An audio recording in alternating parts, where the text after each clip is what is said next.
ज़रा नम हो ये मिट्टी तो बड़ी ज़रखेज़ है साकी। ख़ास तौर पे ये हमारे यहाँ के नौजवानों के लिए कहा जाता है और मैं इसको मज़ीद अगर स्पेसिफाई करूँ तो ये मेरे लिए एब्सोल्यूट ट्रूथ है when it comes to the women athletes of Pakistan. अक्सर आपने देखा होगा कि ख़वातीन के लिए स्पोर्ट्स को किसी भी खेल को परसू करना हमारे मुल्क में आसान नहीं है। एक तो हमारे पास सोसाइटल सपोर्ट नहीं होती, वसाइल की भी कमी है और इसके बावजूद भी जब ये यंग टैलेंट इंटरनेशनल मैदानों में बाजी मार कर आते हैं और पाकिस्तान का झंडा, पाकिस्तान का परचम ऊंचा लहराते हैं तो यकीनन बहुत खुशी होती है। आज आपकी मुलाकात करा रहे हैं बूरेवाला की बाहिम्मत ताइक्वांडो फाइटर से। इनका नाम है जी नुसरत मुमताज़ और इन्होंने चौथी इंटरनेशनल ताइक्वांडो चैम्पियनशिप में जहां पे 15 मुख्तलिफ ममालिक से टीम्स पहुंची थीं उनको शिकस्त देकर गोल्ड मेडल अपने नाम किया है। आइए सबसे पहले इनके हवाले से आपको दिखाते हैं ये रिपोर्ट, फिर इनसे मुलाकात भी करते हैं।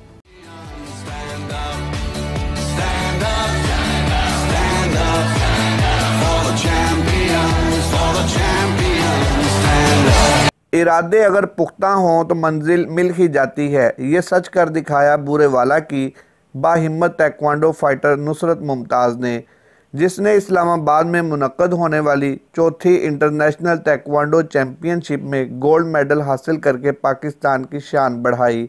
इस चैम्पियनशिप में 15 मुख्तलिफ ममालिक की टीमों ने हिस्सा लिया। फाइनल में नुसरत मुमताज़ ने अफ़गानिस्तान को शिकस्त देकर न सिर्फ पाकिस्तान की पहली गोल्ड मेडलिस्ट खातून खिलाड़ी होने का एज़ाज़ हासिल किया बल्कि बूरेवाला को सिटी ऑफ एजुकेशन और स्पोर्ट्स होने के एज़ाज़ को भी बरकरार रखा। पाकिस्तान के लिए गोल्ड मेडल हासिल किया और पाकिस्तान का नाम रोशन किया, अपनी सिटी ऑफ बूरेवाला का नाम रोशन किया और ये सब मेरे वालिदैन, मेरे हस्बैंड और मेरे कोचेज़ की मेहनत और दुआओं से मुझे ही मिला है। नुसरत मुमताज़ का कहना है कि वो 2024 में होने वाली सैफ गेम्स में भी गोल्ड मेडल हासिल करके पाकिस्तान का नाम दुनिया भर में रोशन करेगी। उन्होंने अपनी कामयाबी को वालिदैन और खामद की दुआओं और कोचेज़ की मेहनत का समर करार दिया। मियाँ शाहिद सलीम, आज न्यूज़, बूरेवाला। जी जनाब, तो आपकी मुलाकात कराते हैं हम नुसरत मुमताज़ से। अस्सलाम वालेकुम Nusrat, thank you very much for joining me this morning. माशाल्लाह माशाल्लाह, पहले मेरी और मेरी पूरी टीम की तरफ से मुबारकबाद कबूल कीजिए और फिर अपने सफ़र के बारे में हमें बताइए। मुझे बताइए सबसे पहले आपको ताइक्वांडो का शौक़ कैसे हुआ, कहाँ आपने तरबियत हासिल की और आपके लिए सबसे ज़्यादा इंस्पायरिंग फ़िगर, आपके मेंटोर, आपके उस्ताद कौन है? Thank you so much. और बचपन से मुझे शौक़ था कि मैं गेम करूं और मैंने स्कूल लेवल पे भी किया है। उसके बाद मैंने कॉलेज ज्वाइन किया और उसमें ताइक्वांडो की कोचेज़ आते थे, मास्टर इमरान अलवी, तो उन्होंने ट्रेनिंग कराना स्टार्ट किया तो मुझे बहुत अच्छा लगा कि वो मार्शल आर्ट और लड़कियों के लिए फ़ाइट करना एक बहुत ही मुश्किल काम होता है। बट मैं ये मुश्किल काम में ज़्यादा इंटरेस्ट रखती थी कि ईज़ी काम तो हर कोई कर सकता है, मुश्किल काम करना चाहिए इंसान को। तो ताइक्वांडो जो एक फ़ाइट है और इसको मैंने सीखना चाहा और मैंने मास्टर के पास गई, मैंने कहा मुझे भी ताइक्वांडो करनी। उन्होंने मुझे ट्रेनिंग कराई और उसके बाद मैं नेशनल लेवल पे खेलने गई रहीम यारखा 2011 में। वहाँ मैंने पंजाब की तरफ से नेशनल खेली और उसमें गोल्ड मेडल हासिल किया। उसके बाद मुझे वापडा, रेलवे, नेवी, एयरफोर्स से ऑफर्स आई जॉब्स की। उसके बाद मैंने वापडा को ज्वाइन कर लिया था और वापडा से मैंने 2 साल ताइक्वांडो खेली और नेशनल और उसमें गोल्ड मेडल हासिल किया। तो बेसिकली फैमिली में से कुछ लोग सपोर्ट करते थे, कुछ नहीं करते थे और फिर भी मैंने ज़िद की मुझे ताइक्वांडो करनी है और मुझे ये शौक़ है। तो मेरे बड़े मामू उन्होंने मुझे सपोर्ट किया और फिर मैंने वापडा से नेशनल खेल लिया और पाकिस्तान का नाम रोशन किया। उसके बाद मैंने 2014 में ज्वाइन कर लिया आर्मी और इंटरनेशनल लेवल खेलना चाहा था। उसमें जाती आर्मी की मैंने नेशनल खेली जिसमें मैंने 2 गोल्ड मेडल हासिल किए और उसके बाद मैंने इंटरनेशनल खेली सैफ, उसमें बायलक मेरा मेडल नहीं लग सका। उसके बाद मैंने कंटिन्यू अपनी ट्रेनिंग जारी रखी और नेशनल लेवल पे गोल्ड मेडल लेती रही। 2011 से लेकर अभी तक मैं नेशनल लेवल पे गोल्ड मेडलिस्ट हूँ और इंटरनेशनल लेवल पे ये मेरा फर्स्ट गोल्ड मेडल था जिसमें मैंने पाकिस्तान का नाम रोशन किया। नुसरत, मुझे ये बताइए कि आमतौर पे जब ख़वातीन खिलाड़ी ताइक्वांडो में, मिक्स मार्शल आर्ट्स में इंटरेस्टेड होती हैं तो किसी ना किसी भाई या male figure of the family से इंस्पायर्ड होती हैं। आपका ये सफ़र कैसे शुरू हुआ और क्या आप समझती हैं कि लड़कियों को इस फील्ड में आना चाहिए? बहुत सारी मिसकंसेप्शंस है ना, लोग समझते हैं आप स्ट्रॉन्ग हो जाएंगे, आपका लुक बदल जाता है, आप इतने फेमिनिन नहीं दिखते। क्या कहना चाहेंगी आप लोगों को? जी, इसी तरह ये मैंने गेम ताइक्वांडो जो फ़ाइट है ना, इससे देखा कि ये तो लोग लड़के ही कर सकते हैं अक्सर। बट मैंने जब देखा कि लड़कियाँ भी कर सकती हैं तो मैं बहुत इंस्पायर हुई और मैंने खुद को यही कहा कि मैं ताइक्वांडो ही करूँगी और इसमें इंशाल्लाह एक अच्छे लेवल पे जाऊँगी और इंटरनेशनल लेवल पे भी खेलूँगी और एक दिन मैं इंटरनेशनल लेवल पे गोल्ड मेडल हासिल करूँगी। तो मेरा ये जज्बा था, मैंने एक चीज़ ठान ली कि मैंने ताइक्वांडो करनी है और उसमें इंशाल्लाह एक दिन अपने नाम रोशन करना है, अपना नाम पैदा करना है पाकिस्तान में।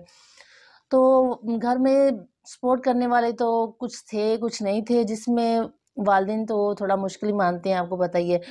और जो भाई हैं मेरे बड़े, उनका भी थोड़ा यही था कि ना ही करें, क्योंकि अक्सर लोग बातें करते हैं, रियलिटी बातें करते हैं, लड़कियों को बाहर जाने देते हैं, गेम कर रही हैं, जो कि एक नहीं करनी चाहिए।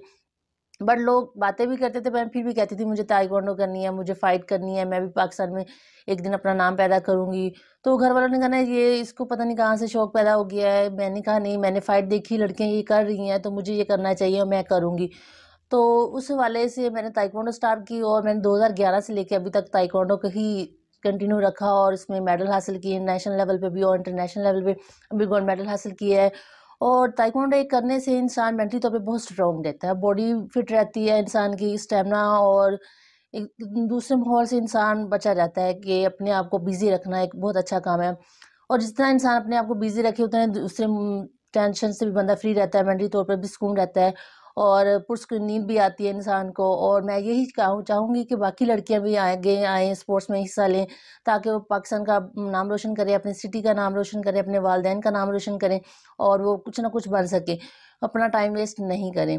तो बाकी वालिदैन से भी मैं यही कहूँगी कि अपनी बेटियों को आगे लेके आएँ, जिस तरह मेरे पेरेंट्स ने मुझे बाद में इजाज़त दी बेशक, तो उनके वालिदैन भी उनको इजाज़त दें और ग्राउंड में जाएँ, खुद उनके साथ जाएँ, ताकि वो ताइक्वांडो की ट्रेनिंग करें और उसके बाद वापस उनके साथ ही घर वापस जाएँ, ताकि वो भी पुरस्कून में रहें कि हमारे वालिदैन हमारे साथ हैं। मेरे ख़्याल में ये वही मिसकंसेप्शंस हैं जिसमें ख़वातीन को हमेशा सिन्फ़े नाजुक के तौर पे लोग देखना चाहते हैं, सिन्फ़े आहन के तौर पे नहीं, कि आपकी स्ट्रेंथ बड़ी इंपॉर्टेंट होती है। अच्छा, मुझे ये बताइए कि इंशाल्लाह आपका इरादा है 2024 के सैफ गेम्स में भी पाकिस्तान की नुमाइंदगी करने का और आप इरादा रखती हैं कि वहाँ से भी गोल्ड मेडल जीत के लाएंगी, तो इस तैयारी के लिए, इस तरबियत के लिए आपको किन चीज़ों की ज़रूरत है? जी, जैसा सिद्रा आप जानती हैं कि आज का माहौल चल रहा है, उसमें सनफ़े आहन तो ज़रूरी है, नाज़ुकपन तो इंसान में रहना नहीं चाहिए, मैं चाहती हूँ। क्योंकि आजकल का जो माहौल चल रहा है, वो अकेले लड़की बाहर नहीं जा सकती और जिस तरह ताइक्वांडो जो गेम है, इसमें लड़कियों का आना बहुत ही ज़रूरी है। वो अपना सेल्फ़ डिफेंस करें ताकि वो अपने माशरे में आज़ादी से चल सकें। तो मैं ये चाहती हूँ कि इंसान के जो आज की ख़वातीन हैं, वो नाज़ुकपन छोड़ के सनफ़े आहन को अपना लें। तो इस तरह इंसान ताइक्वांडो अगर कर सकें, बेशक वो नेशनल लेवल पे ना खेलें, अपने आप को सेव करने के लिए, सेल्फ डिफेंस के लिए ताइक्वांडो करें, ताकि वो माशरे में ईज़िली चल सकें और अपने आप को मुतहफ़्फ़िज़ और मुहफ़्फ़िज़ समझ सकें। तो हर जगह वालिदैन या भाई नहीं साथ जाते, वो इंसान को बाज़ औक़ात अकेले भी माशरे में चलना पड़ सकता है। तो उसके लिए वो चाहिए कि वो अपने आप को सेल्फ डिफेंस में लाएँ, ताकि वो ताइक्वांडो करें और ख़ुद को महफूज़ समझें। और रही बात सैफ गेम की 2024 में जो आ रही हैं, इंशाल्लाह उसमें भी मेरा यही टारगेट है, जिस तरह मैंने नेशनल लेवल पे भी गोल्ड मेडल हासिल किए और नेशनल गेम्स में भी गोल्ड मेडल हासिल किए, अभी जो मैंने इंटरनेशनल लेवल पे गोल्ड मेडल हासिल किया, और यही मेरा टारगेट है कि इंशाल्लाह 2024 में जो सैफ गेम हो रही है, उसमें मैं गोल्ड मेडल हासिल करूँ और पाकिस्तान का नाम रोशन करूँ, अपने वालिदैन का, अपने सिटी का नाम रोशन करूँ। और उसके लिए मुझे अच्छी ट्रेनिंग की ज़रूरत है, अच्छी कोच की ज़रूरत है, अच्छी डाइट की ज़रूरत है, ट्रेनिंग प्लान चाहिए मुझे, जिसमें मैं ट्रेनिंग करूँ, सुबह 2 टाइम ट्रेनिंग हो मिले मुझे, जहाँ मैं सुबह भी 2 घंटे करूँ, शाम में भी 2 घंटे करूँ, हार्ड ट्रेनिंग मिले, जिम ट्रेनिंग मिले, फिज़िकल ट्रेनिंग मिले, जिससे मैं फ़िट हो जाऊँ और फिर जाके मैं 2024 में जो सैफ गेम्स हैं, उसमें गोल्ड मेडल हासिल कर सकूँगी, हासिल कर सकूँ, क्योंकि उसमें काफ़ी ज़्यादा कंट्रीज़ आती हैं, वो भी इतनी आसान गेम नहीं है। सैफ और नेशनल लेवल पे भी इतना हार्ड मुकाबला होता है, और तो जो सैफ गेम है, इसमें तो आप देखें कि बहुत ही टफ मुकाबले होंगे और जिसके लिए अच्छी ट्रेनिंग चाहिए, अच्छा स्टेमिना चाहिए, अच्छी डाइट चाहिए और अच्छे कोच चाहिए। नुसरत, आपके इर्द गिर्द बूरेवाला में लोगों का क्या रिस्पॉन्स था जब वो आपको तरबियत करता हुआ देखते थे? क्या आपने कभी कोई ऐसी हौसला शिकन बातें सुनी जिसमें आपने कभी सोचा हो कि नहीं, मुझे ये नहीं करना चाहिए, या probably this is not the best use of my energy, या आपको हमेशा सपोर्टिव लोग ही मिले लाइफ में? जी सिद्रा, हर जगह पे हर एक जैसा माहौल नहीं होता। हमारे बुरेवाला में थोड़ा माहौल डिफरेंट होता है शुरू में, अब थोड़ा डिफरेंट है। तो पहले तो जो मेरे घर वाले थे वही बातें करते थे कि लड़कियों को नहीं जाने देना, और जब भी मैं गोल्ड मेडल नेशनल से जीत के घर आती थी और पंजाबी मेरे अब्बू कहते, ਇਹ ਕੀ ਠੀਪੇ ਇਕੱਠੇ ਕਰ ਰਹੀ ਐ, ਤੂੰ ਕੀ ਕਰਨੇ, ਕੀ ਫਾਇਦਾ ਇਹਨਾਂ ਦਾ, ਐਵੇਂ ਬਸ ਲਟਕਾ ਦੋ तो ख़त्म, ਆਪਣੀਆਂ ਲੱਤਾਂ ਬਣਾਉਣੀਆਂ ਨੇ, ਤੂੰ मुंह बनाना है, छड़ परे दफ़ा कर, ये काम नहीं चंगा, ये इस तरह की बातें करती थी। तो मैंने वालिदैन को बस देखना और चुप कर जाना कि उनको क्या समझाऊँ मैं कि ये किस तरह की चीज़ है और किस तरह इसका नाम है, और पाकिस्तान में लोग इसको कितनी इज्जत से देखते हैं और क्या समझते हैं। तो हर दफ़ा जब भी मैंने घर आना, भाई ने भी कहना कि छोड़ दो, ये है वो है, छोटे भाई ने कहना अबू मैंने देखा है, उधर गया हूँ, लोग तरसते हैं इन चीज़ों को, ये गोल्ड मेडल है, ये एक अच्छा नेशनल, यानी पाकिस्तान में एक नेशनल लेवल पे बहुत चीज़ इसको अच्छा समझा जाता है और लोग बहुत इसकी रिस्पेक्ट करते हैं। आप ही जब भी गोल्ड मेडल जीत के आती है, आप आगे से बातें सुनाते हैं, उसको रिसार्ट करते हैं, वो इतनी ट्रेनिंग करती है हार्ड, उसमें सब लड़कियों को ज़्यादा ज़्यादा अच्छी ट्रेनिंग करती है और उसका एक आर्मी में नाम है। आप लोग उसको घर में कुछ समझते नहीं हो। बड़े भाई ने फिर कहना कि चलो अबू छोड़ो, कुछ नहीं होंदा, खेलदी है खेलन दे, अपने घर च सारिਆਂ ਚੋਂ ਇੱਕ ਬੰਦਾ ਹੀ ਇਸ ਤਰ੍ਹਾਂ ਦਾ ਨਿਕਲਿਆ ਕਿ ਜਿਹੜਾ ਕਹਿੰਦਾ ਮੈਂ ਗੇਮ ਕਰਨੀ, ਤਾਂ ਤੁਸੀਂ ਕਰਨ ਦਿਓ, ਤੁਸੀਂ ਇਹਦੇ ਕੋਲ ਕੀ ਕਰਾਉਣਾ, ਇਹਨੇ ਘਰ ਦੇ ਭਾਂਡੇ ਤੇ ਮਾਂਜਣੇ ਨਹੀਂ, ਤੁਸੀਂ ਗੇਮ ਕਰਾਓ ਜਾਂ ਨਾ ਕਰੋ, ਚਲੋ ਕਿਸੇ ਕੰਮ ਤੇ ਲੱਗੇ ਨਾ, ਆਪਣੇ ਆਪ ਨੂੰ ਬਿਜ਼ੀ ਰੱਖਿਆ, ਸਟੱਡੀ ਉਹਨੇ ਨਹੀਂ ਕਰਨੀ, ਤੁਸੀਂ ਆਪਣੇ ਆਪ ਨੂੰ ਛੱਡੋ, ਕਿਉਂ ਪਰੇਸ਼ਾਨ ਕਰਦੇ ਹੋ। मेरे अब्बू ने कहना नहीं नहीं, लोग बातें करते हैं, खानदान वाले कहते हैं ये किधर जा रही है, ट्रैक सूट पहनना है, बाया पहनना है, शूज़ पहनना है, किधर जा रही है मुमताज़, तेरी बेटी कितने चल रही है। तो मैं लोगों को जवाब देता हूँ वो ट्रेनिंग पे जा रही है, स्टेडियम जा रही है। तो वो कहते हैं ना ना स्टेडियम नहीं जाना, लड़कियों को घर बिठाओ ना ना, उत्थे जाके की करना है, मैं अपनी लत्तां खानदान च नाम रोशन करना है कि तुहाडी कुड़ी बाहर जाती है। तो मैंने फिर डिसाइड होना कि वालिदैन भी सपोर्ट नहीं करते, भाई भी नहीं करते, तो किधर जाऊँ मैं, किससे कहूँ कि मुझे सपोर्ट करे। तो फिर जब उन्होंने देखा ताइक्वांडो को, मोबाइल आ गए थे, इंटरनेट का दौर आ गया, फिर उन्होंने इंटरनेट पे देखा कि लड़कियां किस तरह आगे बढ़ चढ़ कर हिस्सा ले रही हैं, ताइक्वांडो में भी हैं, स्टडी लेवल पे भी हैं, माशाल्लाह अच्छी जॉब कर रही हैं, तो लड़कियों को आगे निकलना चाहिए। फिर मेरे बड़े भाई ने थोड़ा बाहर लोगों में देखा और सुना कि नुसरत बहुत अच्छी फ़ाइट करती है, ताइक्वांडो की अच्छी प्लेयर है। फिर उन्होंने घर आके मेरे अब्बू से कहा कि लोग इसकी इतनी तारीफ़ें करते हैं, तो हम घर वाले इसको अच्छा नहीं समझते कि ये गेम करती है, ये है, वो है। बातें सुनाते रहते हैं, तो आप कुछ नहीं होता, इसको आइंदा के बाद कुछ नहीं कहना और इसे करने दे जो करती है, मैं इसकी ज़िम्मेदार हूँ, कल को कुछ भी हुआ तो आप मुझे पूछिएगा, मैं इसका जवाबदार हूँ। तो मेरे बड़े भाई ने फिर अल्लाह का शुक्र है मुझे बहुत समझना शुरू कर दिया और फिर जब भी नेशनल होती थी मैंने उन्हें फ़ोन करना, भाई आज मेरी फ़ाइट है, दुआ करना। उसने मुझे पंजाबी में कहना उदियां भी दो लत्तां तेरियां भी दो लत्तां, दो अखां ओदियां दो तेरियां, दो बाजू ओदे दो तेरे, ते फिर कहदा डर, तू इन्नी ट्रेनिंग कीती है, ट्रेनिंग करन दा पागल फायदा, जे तैनूं अज भी डर लग रिहा, तू अपने आप नूं खुद ही इस गेम च लैके गई ना, तैनूं किसी जबरदस्ती ते नहीं घल्लिया, ते फिर भी तू इस तरह रो रही है कि तेरी फाइट है, तैनूं डर लग रिहा, शुरू हो जाना इंशाल्लाह तू जित जाना। और फिर मैं जब गोल्ड मेडल हासिल कर लेती थी, फिर मैंने उन्हें फ़ोन करना, भाई मैं गोल्ड मेडल जीत गई हूँ, तो उसने खुश होना, माशाल्लाह कहना, मुबारकबाद देनी। फिर मेरे घर भी बताना अम्मी को आके, अम्मी माशाल्लाह नुसरत जीत गई है, ਤੁਸੀਂ ਗੱਲਾਂ ਕਰਦੇ ਸੀ ਪਾਕਿਸਤਾਨ 'ਚ ਦੇਖੋ ਉਹਦਾ ਨਾਮ ਆ ਰਿਹਾ ਕਿ ਉਹ ਨੈਸ਼ਨਲ ਤੇ ਗੋਲਡ ਹੋ ਗਈ ਹੈ। ਤੇ ਫਿਰ ਭਾਈ ਨੇ ਕਹਿਣਾ ਹੁਣ ਤੁਸੀਂ ਦੱਸੋ ਹੁਣ ਮੈਂ ਠੀਕ ਸੀ ਕਿ ਤੁਸੀਂ।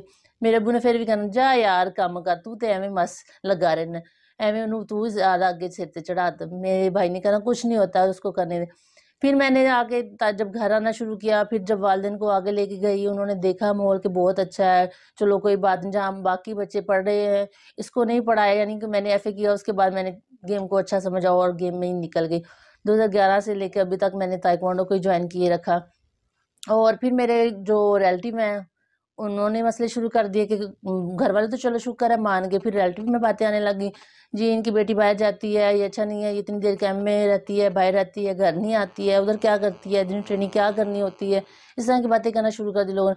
फिर मेरे बड़े भाई ने जवाब देना, उनको कहा कि ये मेरी बहन है, हमारी बेटी है, जिधर मर्जी आ जाए हम पूछने वाले हैं, तुम लोग कौन होते हो बातें करने वाले। और एक दिन ऐसा ही आएगा कि तुम लोग इसको खड़े होकर मुबारकबाद दोगे, सलाम करोगे। और अल्लाह का शुक्र आज वो दिन आ गया, वही लोग हैं जो मुझे बातें करते कर वही मुझे मुबारकबाद देते हैं और सलाम देते हैं और इज़्ज़त से मिलते हैं। और जो मेरे बड़े भाई थे जिनकी मैं आपको बातें कर रही हूँ वो अब इस दुनिया में नहीं रहे, उनका रोड एक्सीडेंट हुआ था, उनकी डेथ हो गई है और छोटी ईद के बाद ही डेथ हुई है। उसके बाद भी मेरी नेशनल थी, मैं नेशनल के लिए कैंप गई थी, तो मुझे कॉल आई कि तुम्हारा भाई की एक्सीडेंट हुआ है, डेथ करनी बताया। मैंने वहाँ से गाड़ी ली, फिर घर वापस आई तो आगे से देखा मेरे भाई इस दुनिया में नहीं रहे, मुझे बहुत अफसोस हुआ। फिर उनकी कमी आज भी बहुत मैं महसूस करती हूँ। और उसके बाद फिर मैंने हफ्ते बाद कैंप गई, उसमें ट्रेनिंग की, डिस्टर्ब बहुत ज़्यादा थी, मैं ट्रेनिंग नहीं कर पा रही थी, मुझे लगा था कि अब बस ख़त्म, अब मुझे कुछ नहीं करना, अब मेरा जो मुझे सपोर्ट करता था वही इस दुनिया में नहीं है, तो मैंने ताइक्वांडो किसके लिए करनी है। तो फिर मैं उस नेशनल में खेली और अल्लाह का शुक्र है मैंने गोल्ड मेडल हासिल किया। शायद अल्लाह ने मुझे किसी अच्छे के सिले में वो मेडल दिया। उसके बाद अभी ये जो इंटरनेशनल लेवल हुआ इसमें मैंने गोल्ड मेडल हासिल किया। सब ने मुझे मुबारकबाद दी। बस मैं अपने भाई की मुंतज़र थी कि काश वो होते, वो खुश होते और मेरी खुशी को सेलिब्रेट करते, ताकि वो दुनिया को, ख़ानदान को बताते कि ये देखो जो लोग तुम बातें करते थे आज वही मेरी बहन है जिसको तुम लोग सलाम कर रहे हो, मुबारकबाद दे रहे हो। ख़वातीन किसी भी ख्वाहिश का इजहार करें तो उनसे फ़ायदे और नुकसान की एक बहस छिड़ जाती है।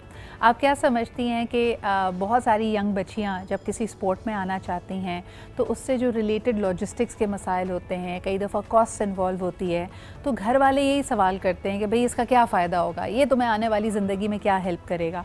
तो मुझे बताइए, एक ख़ातून खिलाड़ी की हैसियत से जिसने बैनुल-अक़वामी सतह पर पाकिस्तान की नुमाइंदगी की है, नाम रोशन किया है, आप वालिदैन को क्या कहना चाहेंगी कि स्पोर्ट्स से, किसी भी खेल को प्रोफेशनल तौर पर परसू करने से लड़कियों की और इन खिलाड़ियों की शख्सियत में क्या निखार आता है?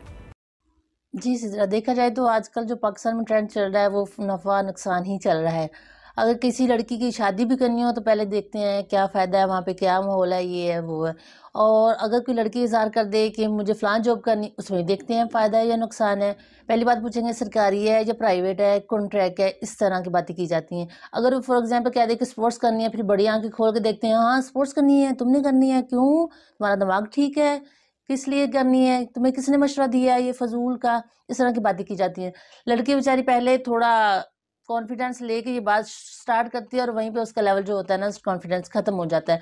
इस तरह के मसले मसाइल लड़कियों के लिए बहुत ज़्यादा पैदा हो रहे हैं, जो कि नहीं होने चाहिए। क्योंकि जितना मेल को हासिल है ना फैसिलिटीज़, जिस तरह वो अपनी मर्ज़ी से शादी कर सकता है, अपनी मर्ज़ी से जॉब कर सकता है, अपनी मर्ज़ी की शोबे में जा सकता है, गेम कर सकता है, इसी तरह लड़कियों की भी होनी चाहिए। क्योंकि लड़कियां भी उसी तरह की हैं, इंसान हैं, उनमें भी जान अल्लाह ने डाली है, उनका भी दिल है कि वो भी कुछ करे पाकिस्तान के लिए या घर के लिए या अपने आप के लिए। मैं ये नहीं कहूँगी वो पाकिस्तान के लिए कुछ करे, अपने लिए करें ताकि अब फ्यूचर में आगे उनका कोई अच्छा लेवल हो, लाइफ स्टाइल अच्छी चली जाए।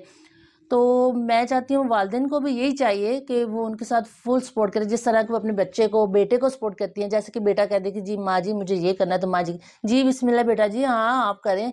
बेटा कहे जी मुझे माँ जी 5,000 चाहिए, माँ जी बोलेगी जी बेटा जी ले ले। और बेटी कहे क्यों, क्या करना है, किधर लगाने हैं, इस तरह के क्वेश्चन किए जाते हैं हमेशा। तो इस ये नहीं होना चाहिए, बेटे और बेटी को हमेशा इक्वल रखना चाहिए। क्योंकि आगे जब शादी हो जाती है उसका नसीब अच्छा होता है, बुरा होता है। कम से कम वो ये ना सोचे कि मैं वालदा के घर थी तो मुझे ये प्रॉब्लम थी, ससुराल में आई हूँ तो ये भी प्रॉब्लम है, तो वो भी प्रॉब्लम है, ये भी उधर था, आगे आई हूँ शादी की है, यही सीन चल रहा है। तो नफ़ा नुकसान नहीं देखें। आपके जो बेटियां हैं शादी से पहले आपके पास है, उनको हर दुनिया जहाँ की चीज़ें दें, दुनिया जहाँ के शौक जो हैं पूरे करें, जिस तरह वो चाहती हैं लाइफस्टाइल उस तरह के दें, ताकि आगे जो उनकी किस्मत, उनका नसीब, वो ये ना सोचे कि हमारी ज़िंदगी जो थी माँ बाप ने भी ज़ाया की, आगे शादी होगी, आगे भी ज़ाया ही जा रही है। तो आगे रही बात स्पोर्ट्स की, जिसमें फ़ायदा है या नुकसान, स्पोर्ट्स में बहुत ज़्यादा फ़ायदे हैं देखा जाए तो। अगर आप गेम करिए, फॉर एग्जांपल मैं ताइक्वांडो कर रही हूँ, इंटरनेशनल गोल्ड मेडलिस्ट हूँ, अभी मैं किसी भी इदारे सरकारी में जाऊँ जॉब के लिए अप्लाई कर दूँ, मैं अपने जो फॉर्म है साइन कर दूँ और उसके साथ सनद, मेडल और जो है मेरे कार्ड, वो इनविटेशन और जो भी ईटीसी चीज़ें मैं उनकी कॉपी लेके साथ लगा दूँ। और जैसे ही वो मेरा कार्ड यानी कि जो मेरी सीवी है वो ओपन करेंगे, उन्होंने मेरा नाम देखना, आगे जो पेज ले जाएंगे उसमें देखेंगे gold medal, gold medal, gold medal, माशाल्लाह इतनी अचीवमेंट, इंटरनेशनल लेवल पे गोल्ड मेडल।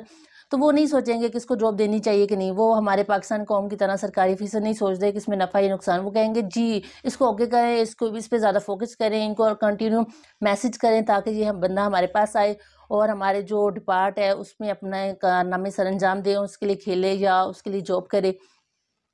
तो देखा जाए तो सरकारी लेवल पे बहुत सारी जॉब्स आती हैं जो स्पोर्ट्स लेवल पे भी बंदे को मिल जाती हैं। आप ये देखिए आजकल एएसएफ में बहुत ट्रेंड चल रहा है, अगर स्पोर्ट्स में जाना चाहे तो यानी कि एएसएफ में अप्लाई करें तो स्पोर्ट्स की चीज़ें लगा दे, वो स्पोर्ट्स एएसएफ वाले स्पोर्ट्स के वो बहुत ज़्यादा लाइक करते हैं, बहुत ज़्यादा सपोर्ट भी करते हैं कि ए स्पोर्ट्स का बंदा हमारे एएसएफ में आएगा।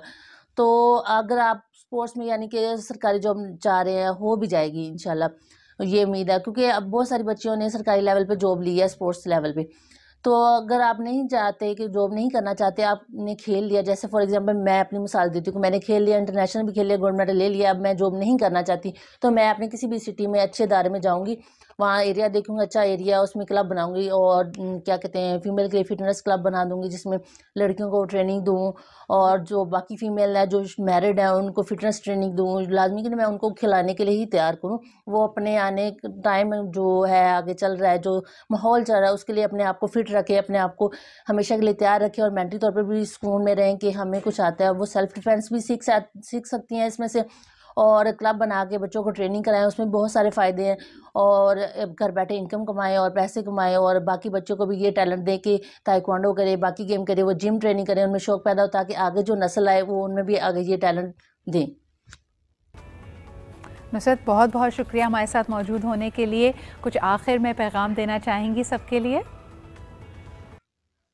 जी, मैं पहले तो आज न्यूज़ का शुक्रिया अदा करूँगी, और आज न्यूज़ के प्लेटफॉर्म से मैं ये वालिदैन और बहन जो भाई हैं, जो हस्बैंड हैं, उनको ये मैसेज दूँगी कि वो अपनी खुदारा बच्चियों को सपोर्ट करें। फॉर एग्ज़ाम्पल वालिदैन हैं, उनकी बच्चियाँ ट्रेनिंग करना चाहती हैं, उनके साथ जाएँ, उनको ट्रेनिंग कराएँ, वापसी पे घर लेके आएँ। और अगर कोई भी भाई है जिसको एक्शन ये है कि नहीं करना चाहिए, हमारा माशरे में, हमारे ख़ानदान में नाम ख़राब होता है कि फ़लाँ की बहन ताइक्वांडो कर रही है या कुछ इस तरह की गेम कर रही है, तो नहीं करनी चाहिए। तो उन भाइयों से भी रिक्वेस्ट है कि वो अपनी बहनों पे एतमाद करें और उनको आगे पाकिस्तान में जाने के लिए, आगे पाकिस्तान का नाम रोशन करने के लिए इजाज़त दें। और जो स्पेशली हस्बैंड हैं, ये लड़कियां जब ताइक्वांडो या कोई भी गेम स्टार्ट करती हैं, वो कहती हैं बस जब तक वालिदैन के घर हैं हम ताइक्वांडो या कोई भी गेम कर सकती हैं, आगे जब शादी हो जाएगी, सब खत्म हो जाएगा, तो उन हस्बैंड को चाहिए कि उनको आगे भी सपोर्ट करें। जिस तरह वो वालिदैन में के घर में इजी फील कर रही थी, तो अपने शौक़ इज़हार कर रही थी कि हमें ये करना है, वो काम करना है, हमें ये गेम करनी है, इसी तरह वो आपके साथ भी इज़हार कर सके अपनी दिली ख्वाहिशात का, ताकि आप उनके साथ थोड़ा कॉम्प्रोमाइज़ में चलें और उनको उनका साथ दें, ताकि वो अपने जो वालिदैन के घर में ख्वाहिशात उनकी नहीं पूरी हो सकी, वो अपने हस्बैंड के साथ पूरी कर सके, जिस तरह के मैं कर रही हूँ। अल्हम्दुलिल्लाह, अल्लाह ने, मेरे वालिदैन ने भी मुझे बहुत सपोर्ट किया, और मेरे भाइयों ने भी, और अभी मैं शादी कर चुकी हूँ और मेरे हस्बैंड ने भी मुझे सपोर्ट किया, जिसकी वजह से मैं इंटरनेशनल लेवल पे गोल्ड मेडलिस्ट हूँ। और मैं सब पेरेंट्स से रिक्वेस्ट करूँगी कि वो उनको ताइक्वांडो करने की इजाज़त दें, और स्पेशली फ़ीमेल को और न्यू जनरेशन को। Thank you. Thank you so much, you truly an inspiration. और यकीनन मेरी ख्वाहिश होगी कि आपकी तरह और बच्चियाँ भी इस फील्ड में आएँ। They definitely look up to you. इसी के साथ हम लेते एक छोटा सा break and we'll be right back.